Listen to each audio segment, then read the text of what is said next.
Salut à tous, j'espère que vous allez bien malgré cette chaleur très extrême qu'on a en ce moment. Je vais profiter de cette chaleur pour vous rappeler certaines choses pour les plantes carnivores. Donc la chaleur pour les plantes carnivores, donc déjà faut pas s'affoler dans tous les sens, c'est un phénomène naturel. Rappelons-le, c'est quelque chose quand même de naturel. Mais on aura quelques points cruciaux surtout à apporter aux plantes pour leur faire passer le cap correctement. Donc, vous doutez bien que niveau arrosage, ça va pas être compliqué.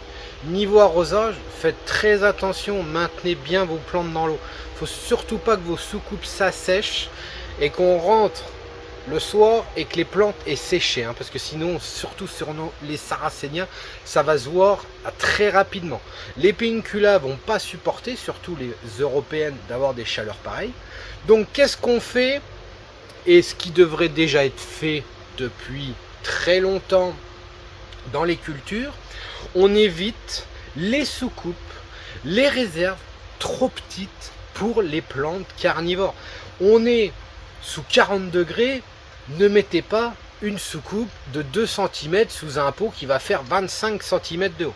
Surtout, augmentez les niveaux d'eau, n'hésitez pas même à noyer les pots complets, n'ayez pas peur, c'est des plantes de tourbière, il faut bien se mettre ça en tête, c'est des plantes de tourbière qui sont dans des zones marécageuses, tourbières, d'eau stagnante, suivant les genres de carnivores, évidemment, on a toujours des exceptions, mais saturés en eau, quand on a des températures extrêmes comme ça leur fera passer le cap plus facilement que d'avoir des toutes petites réserves qui tous les jours ou même 3 fois par jour, vous êtes obligé de mettre de l'eau tellement ça s'évapore vite.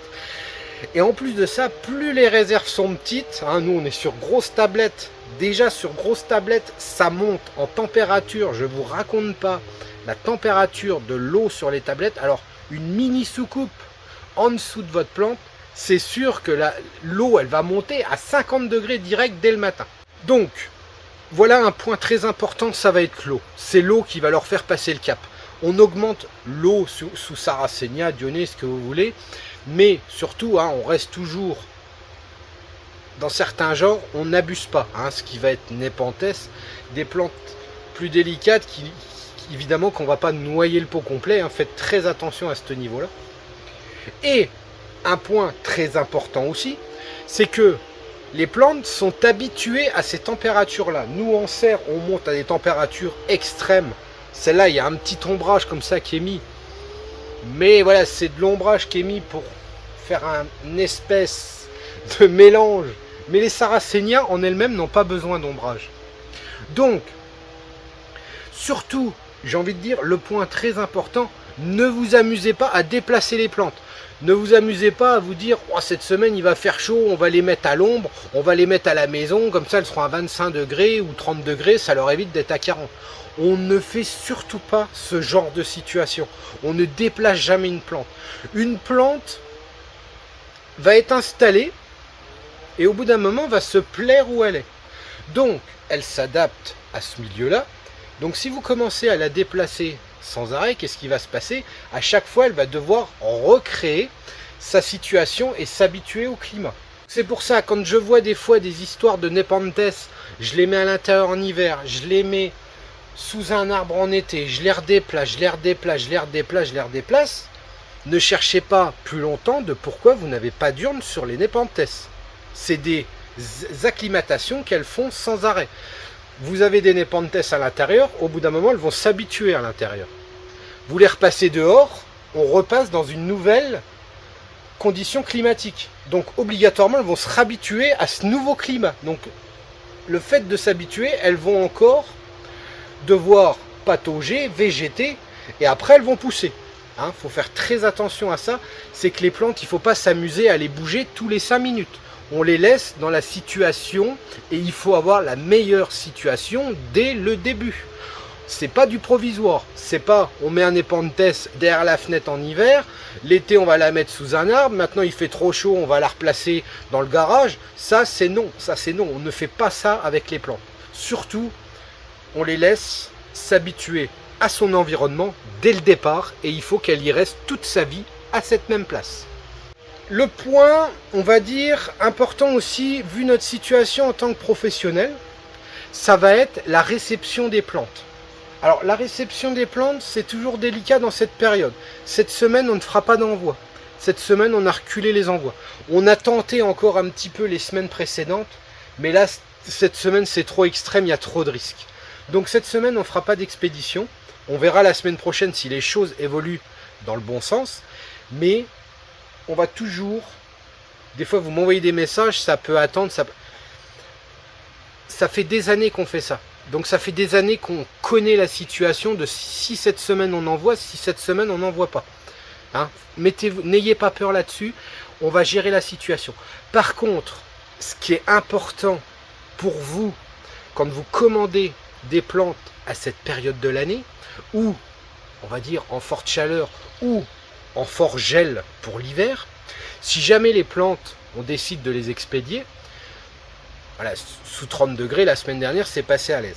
Par contre, ce qui est plus inquiétant, et ce qui est vraiment bien qu'on a mis en place depuis qu'on a refondu le site cet hiver, c'est que vous avez la possibilité de maintenant de choisir des mondial relais. Pas des mondial relais, mais des points relais poste. Ce qui fait que si jamais vous avez un facteur qui va passer chez vous à 9 h du matin, qui vous dépose le colis à 9 h du matin dans la boîte aux lettres et que vous rentrez à 20 h le soir, là par contre, ça n'aura pas été le voyage de la plante qui va les avoir grillés. Ça, je tiens à le rappeler quand même. Tout se sera passé correctement. Par contre, la phase finale où les plantes vont se retrouver dans la boîte aux lettres toute la journée par 40 degrés, et une boîte aux lettres, je vous rappelle, c'est en ferraille. Donc à mon avis, dans la boîte aux lettres, je ne sais pas combien il fait dans température dedans, mais à mon avis, les plantes, elles ne résistent pas à une température aussi élevée.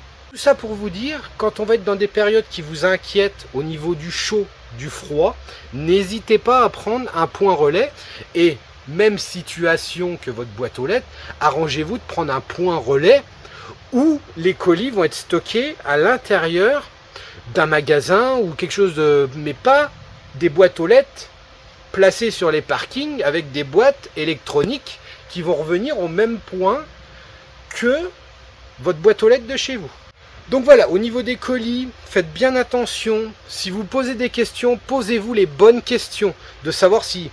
La bonne question, c'est pas de savoir si elle va voyager correctement, parce que c'est nous qui allons prendre les décisions, et c'est nous... Maintenant, ça fait la 13e année qu'on est en activité, donc on sait ce qu'il faut faire et pas faire chaque semaine. Par contre, c'est à vous, pour la phase finale, de choisir surtout la bonne situation. Si vous avez vraiment des doutes, prenez le point relais de la poste, vous choisissez votre point relais.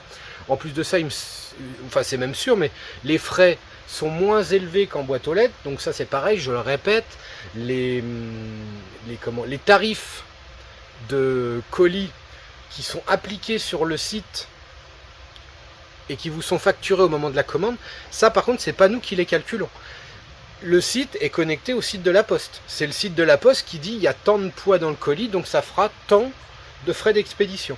Nous, on n'ajoute rien aux frais d'expédition. Quand vous payez des frais d'expédition, on ne gagne pas un centime dessus. Donc voilà au niveau des colis.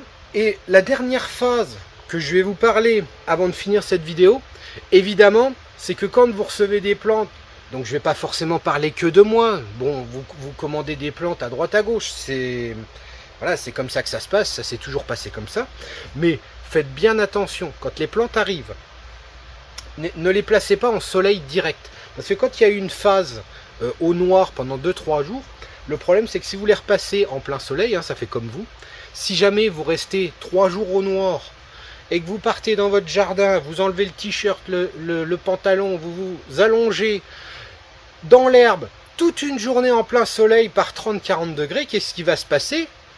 Bah, le soir, vous serez tout rouge. Donc, les plantes, c'est exactement pareil. Faites très attention.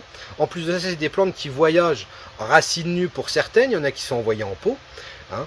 Donc, faites très attention. Le racine nue, c'est pas forcément parce que les plantes sont parties racines nues.